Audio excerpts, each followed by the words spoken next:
अस्सलाम वालेकुम। दुनिया की शॉपिंग हो गई, लेकिन आखिरत की तैयारी कहाँ गई? ईद के कपड़े तैयार हैं, लेकिन कब्र के लिए क्या तैयार है? हमने अलमारियां भर ली, लेकिन नामा अमाल भरा या नहीं, ये सवाल सहत है। मगर सच हमेशा थोड़ा सहत होता है। बाज़ारों में रश है, हर तरफ सेल ऑफर्स, नई कलेक्शंस, घर घर में पैकेट्स आ रहे हैं, पार्सल्स आ रहे हैं, सिलाई मशीनें चल रही हैं, दर्जियों के बाहर कतारें लगी हुई हैं।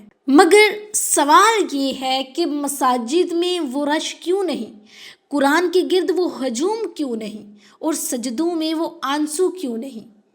अल्लाह ताला कुरान में फरमाते हैं कि हर जान को मौत का मज़ा चखना है। ये आयत हम सब ने सुनी है, मगर कभी हमने फील नहीं की। हम ऐसे तैयारी कर रहे हैं जैसे हम हमेशा ज़िंदा रहेंगे, जैसे अगली ईद भी हमारी होगी, जैसे अगला रमज़ान भी हमें मिलेगा। ये आपको किसने गारंटी दी है कि अगला रमज़ान, अगली ईद हम अपनों के साथ मना सकेंगे या नहीं मना सकेंगे? सोचें, पिछले साल जो लोग हमारे साथ ईद की शॉपिंग कर रहे थे, ईद वाले दिन हमारे साथ थे, हम सब इंजॉय कर रहे थे, आज वो कहाँ हैं? उनके कपड़े रह गए, उनके ख्वाब रह गए, उनके कार्ड्स रह गए, लेकिन वो खुद चले गए। हम ईद के दिन सबसे खूबसूरत नज़र आना चाहते हैं, सबसे अलग नज़र आना चाहते हैं। हमारी ख्वाहिश ये होती है कि सब मेरी तारीफ़ करें, सब मुझे देखें, सब बोलें कि इसका ड्रेस कितना वाव है, ये कितनी ब्यूटीफुल लग रही है। तारीफ़ सुन के इंसान जो है ना, वो आसमानों तक पहुंच जाता है। लेकिन क्या हम अल्लाह के सामने भी खूबसूरत खड़े होना चाहते हैं? देखें, कब्र में ना ब्रांड काम आएगा, ना आपके डिज़ाइन, जोड़े का डिज़ाइन काम आएगा, ना ही आपका महंगा मेकअप काम आएगा, और ना ही ये जो आप बड़े शौक़ से तस्वीरें लेती हैं सोशल मीडिया पर अपलोड करने के लिए, ये पिक्चर्स भी काम नहीं आएंगी, क्योंकि कब्र में तो सिर्फ अमल काम आएगा। रसूल सल्लल्लाहु अलैहि वसल्लम ने फरमाया कि दुनिया मोमिन के लिए कैद खाना है और काफिर के लिए जन्नत है।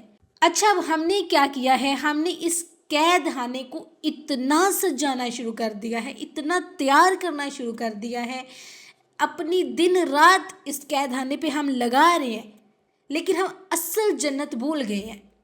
देखिए, जिस जगह पर हमने वक्ती रहना हो, क्या हम वहाँ घर बसा लेंगे? क्या हम वहाँ हमेशा रहने की तैयारी कर लेंगे?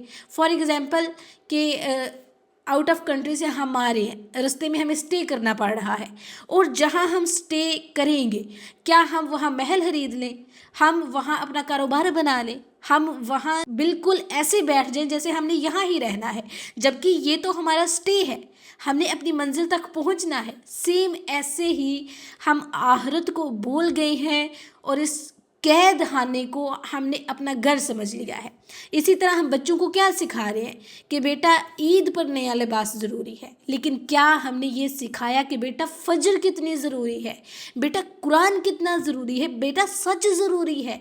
हम ईद के लिए बजट बनाते हैं, क्या हमने कभी सदक़े का बजट बनाया? हमने जूतों की मैचिंग देखी, क्या हमने अमाल की मैचिंग देखी? अगर ईद के दिन हम नए कपड़ों में हों, लेकिन हमारे दिल में हसद हो, अगर हमारे हाथ में तोहफे हों लेकिन हमारी ज़ुबान ज़ख्म देती हो, अगर हमारा घर रोशन हो लेकिन हमारा जो दिल है, असल घर वो अंधेरे में हो, तो ये कैसी तैयारी है? सोचिए। फॉर एग्ज़ाम्पल, अगर आज रात हमें खबर मिल जाए कि अगली ईद जो है वो हम कब्र में मनाएंगे, तो क्या हम इसी तरह बेफिक्र रहेंगे, ऐसे ही हम शॉपिंग वगैरह कर रहे होंगे? नहीं ना। देखिए, कब्र बहुत सादा है, वहाँ ना ड्रेसिंग टेबल है, ना आपके ब्रांड हैं, कुछ नहीं है। वहाँ सिर्फ सवाल होंगे, किसके? नमाज के, कुरान के, हकूकुल अबाद के, नीयत के। वहाँ ये क्वेश्चन नहीं होगा कि तुमने कब कब अपना आईफोन अपडेट किया, तुमने कब कब न्यू ड्रेसिंग ली, तुमने कब कब पिक्चर्स सोशल मीडिया पर अपलोड की। ये सब सवाल नहीं होने वाले। इसी तरह हम ईद के कपड़ों की फ़िटिंग चेक करते हैं ना, इसी तरह क्या हमने अपने किरदार की फ़िटिंग चेक की? کہ کہیں جھوٹ تو شامل نہیں ہمارے کریکٹر میں، کہیں غرور تو شامل نہیں اس میں، کہیں دکھاوا تو شامل نہیں میرے اندر۔ دنیا کی تیاری بری نہیں ہے، کرنی چاہیے، لیکن جب اس تیاری میں ہم اپنی آخرت کو برباد کر دیں، ہم اپنی آخرت کو کھو دیں، تو تب وہ تیاری بری بن جاتی ہے، تب خطرہ شروع ہو جاتا ہے۔ رمضان ہمیں سکھانے آیا تھا کہ اصل سرمایہ تقویٰ ہے، اصل خوبصورتی عطایت ہے، اصل کامیابی مغفرت ہے۔ اگر رمضان کے بعد بھی ہم وہی ہیں، ویسے ہی ہیں جیسے ہم رمضان سے پہلے تھے، دیکھیں خود سوچیں کہ رمضان کے سٹارٹ میں کتنا جوش تھا، کتنی دعائیں ہم نے کی، کتنے پرومسز کیے کہ اس رمضان میں پکا بدل جاؤں گی، اس رمضان میں فلاں انسان نان محرم کو میں چھوڑ دوں گی۔ کیا واقعی آج سوچیں کہ کتنے روزے گزر گئے، کتنے روزے باقی ہیں، کب ہمارے اندر چینجنگ آئی؟ تو اگر رمضان کے بعد بھی ہم ویسے ہی ہیں نا، تو پھر ہم نے صرف بھوک برداشت کی ہے، تبدیلی کوئی نہیں آئی ہمارے اندر۔ آج خود سے سچا سوال کرو، اگر آج میری زندگی ختم ہو جائے تو کیا میں مطمئن ہوں، میں ریلیکس ہوں، کیا میں کہہ سکتی ہوں کہ یا اللہ میں تیار ہوں، میرا امتحان لے لے؟ اگر آپ کا جواب خاموشی ہے نا، تو ابھی بھی وقت ہے، ابھی سانسیں چل رہی ہیں، ابھی دروازہ کھلا ہے توبہ کا، ابھی توبہ قبول ہو سکتی ہے، دیر نہیں ہوئی، ابھی قرآن کھولا جا سکتا ہے، ابھی کسی سے معافی مانگی جا سکتی ہے، اور ابھی اپنا دل بھی کسی کے لیے صاف کیا جا سکتا ہے۔ عید کی تیاری کرو، ضرور کرو، لیکن ساتھ قبر کی تیاری بھی تو کرو نا۔ یہ نہ ہو کہ آپ بس عید کی خوشیوں میں آپ کو اپنی نمازوں کی ہوش نہ رہے، آپ بس شاپنگ کرتے رہو اور ادھر آپ کی نمازیں جا رہی ہوں۔ عید کی تیاری کرو، ضرور کرو، لیکن ساتھ میں اپنی نمازوں کا بھی خیال رکھو۔